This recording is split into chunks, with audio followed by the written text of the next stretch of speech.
Donc voilà un peu bien aimé, on ne blague pas avec ces choses. On ne blague pas avec ces choses. Donc il faut faire extrêmement très attention. On ne blague pas avec la spiritualité. La spiritualité en Christ, c'est la vie.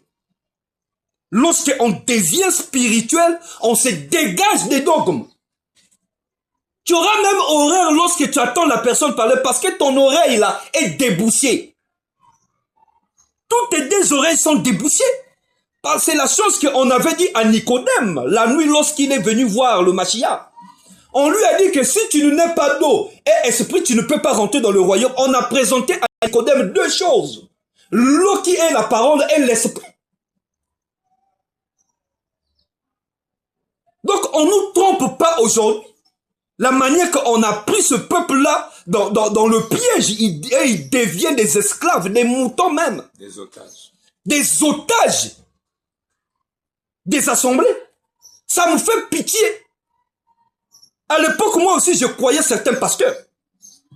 Mais lorsque je suis rentré dans la profondeur de la méditation, mais l'esprit m'a montré la voix du pasteur, je me suis dit, oh, même le monsieur là, je me suis retiré à l'immédiat.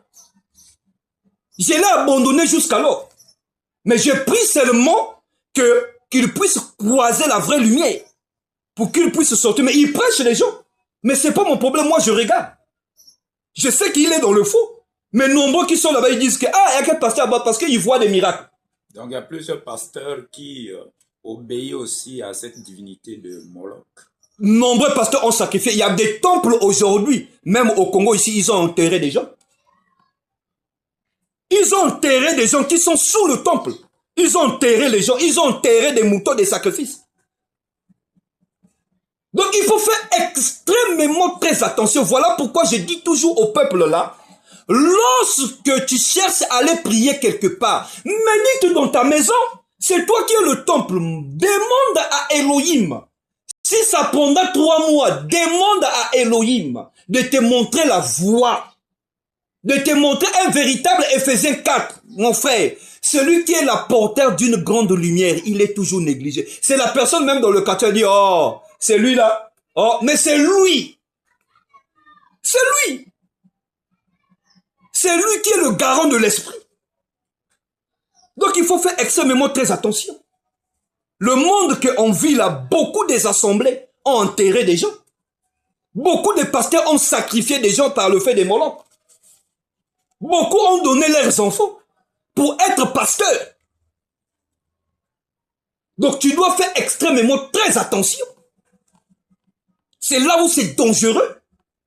Parce que nombreux ne connaissent pas ces divinités. Il y a plusieurs divinités dans la Bible. Le parti caché le mysticisme aux côtés de la Torah. Voilà pourquoi quand tu regardes les pharisiens et les sadducéens, ils étaient avancés dans la Kabbale. Ok, la Kabbale examinait que les chapitres, les côtés cachés de la Torah. Ok, dans la Torah, il y a la vérité cachée. Ok, quand tu viens dans la Kabbale, et il défend seulement les 72 portes, qui sont les 72 anges de la Kabbale. Donc, on t'emmène dans une fausseté, mais une fausseté examinée dans la Torah.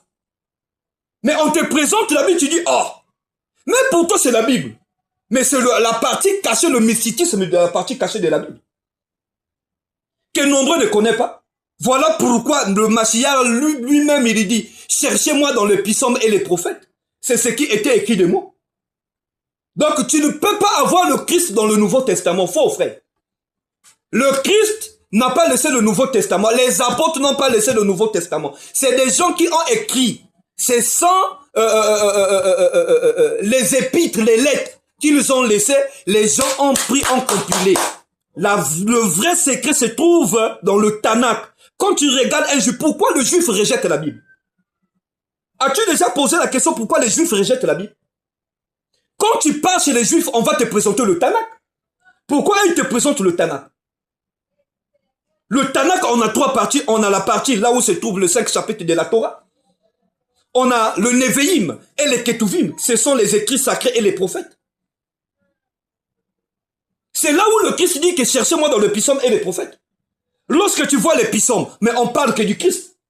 Lorsque tu prends le psaume 22, on parle que du Christ. Ce peuple-là, ils sont aveugles. Ils sont aveugles. Lorsque tu comprends la vérité, tu n'es plus dans la négation, frère.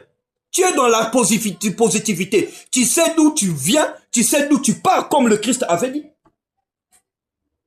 Maintenant, que tu ne connais pas, tu ne sais pas d'où tu viens, tu ne sais pas d'où tu pars. Pourquoi tu pars pour aller prier? Moi, je ne peux pas prier pour le voyage, je ne peux pas prier pour le travail, je ne peux pas prier pour mettre au monde, je ne peux pas prier pour avoir des matériels. Tout ça, ça a été déjà donné. Or qu'aujourd'hui, les nombreux chrétiens, c'est des paresseux. C'est la croyance, c'est la conséquence de l'obéissance. De l'obéissance, des fausses enseignements. Voilà même comment on leur dit même dans les assemblées là. Maman, Namoni, moi Nanayo, Akoko ma président. Tu as déjà vu un président aveugle? Quel président qui dirige ce monde là, il est aveugle? Comment un pasteur commence déjà à voir le destin de quelqu'un? Voilà. Est-ce que tu as déjà vu un pasteur, un chef d'État aveugle? C'est des illusions comme ça que les pasteurs là leur donnent. Or, pour être au sommet de l'État, pour être comme Joseph, mais Joseph est un homme spirituel. Pour s'élever comme ça, il a dévoilé les énigmes. Or que pour dévoiler les énigmes, il faut être un homme spirituel. Donc, dès lors que tu n'es pas spirituel, faut jamais espérer une telle fonction. Il y a des fonctions aujourd'hui qui sont réservées qu'aux hommes spirituels. Malgré tes diplômes, tu ne pourras pas si tu n'es pas spirituel. Il y a des enfants ici qui sont poussés, il est intelligent. Mais comme si tu n'es pas spirituel, on ne peut pas te donner des fonctions. Frère, on doit sortir dans ces bêtises-là. C'est ça qui me fatigue même. Tu dois être spirituel. Si tu veux des bonnes choses, sois spirituel. Si tu veux être un chef de l'État, sois spirituel d'abord. Lesquels qui vont te choisir? Parce que ce clan-là, tout ce monde-là, ce sont des spirituels. Toi, tu n'es pas spirituel, tu veux des choses, des gens qui sont spirituels. Tu vois pas que même si on est bête, je sais pas quelle aliénation, hein, dans l'évangélisation, quelle aliénation dans la parole de Dieu bien-aimé. Donc c'est dangereux. On doit faire extrêmement très attention. Voilà pourquoi l'esprit de Milcom, c'est un esprit qui prenait que les enfants pour mettre dans le fait du Kresvas, qui est le fait du Bolok. Donc, on te demande d'abord que, oui, monsieur, le pasteur bienvenu, tu as fait un pacte, un vœu avec moi, mais je te donne de l'argent, mais à la fin, tu m'emmènes ton fils. Donc, c'était la peur. Les Ammonites vivaient dans la peur. Quand Milcom parle, ils doivent obéir. C'est comme les gens qui sont dans les loges. Lorsqu'on leur dit qu'aujourd'hui, tu dois coucher une folle, c'est une obligation, on leur donne des heures. Tu vois, même le parent ne peut pas revenir à la maison s'il ne trouve pas ce folle.